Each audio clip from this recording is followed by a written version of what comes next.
We have confirmed from Trump's attorney now, his new White House counsel, Rudolph Giuliani, that this tape exists. But Giuliani is spinning it this way. This is not something, he confirms that this conversation happened, that Cohen and Trump spoke about 2 months before the election. So we're looking at the early fall of 2016. But he said the conversation was, first of all, it was brief.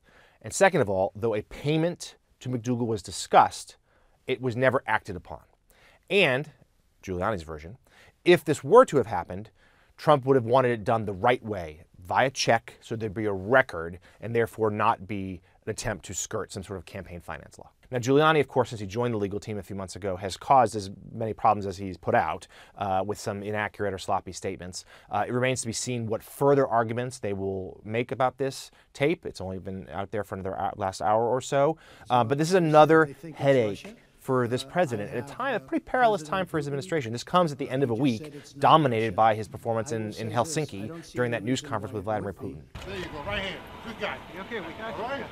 Cohen, of course, was his fixer for more than a decade here in New York, and is someone who, as people around the president have said, knows where the bodies are buried. He has had tremendous access to the Trump organization's finances, sort of knows a lot about whatever the company's business dealings were, as well as the president's private life. That this is, he's been the person who was sort of told to make bad stuff go away.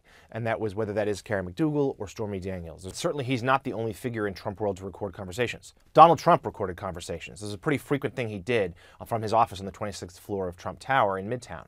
That he always felt like he wanted to have an insurance policy in case someone came to him with an my word versus yours scenario. Trump's very litigious, and he would use these recordings as an attempt to ward off lawsuits. That's what he would say. Conversely, there's always the possibility that one can make a recording to try to then extort somebody else. I'm not suggesting that's what's happening here, but it can work as both a defensive and offensive move to have a tape recording. And in New York, it's just one-party consent, so you don't necessarily have to let the other person know that you're recording them. Michael Cohen is someone who also made these tapes. And this is something that people in the Trump orbit, his allies outside of politics, as well as people in the White House, have been very nervous about. Michael Cohen's office was raided by prosecutors some months ago. They are sorting through hundreds of thousands of pieces of evidence. Among that evidence, tapes. And we, the public, are just now getting the first glimpse of what one of those tapes contains.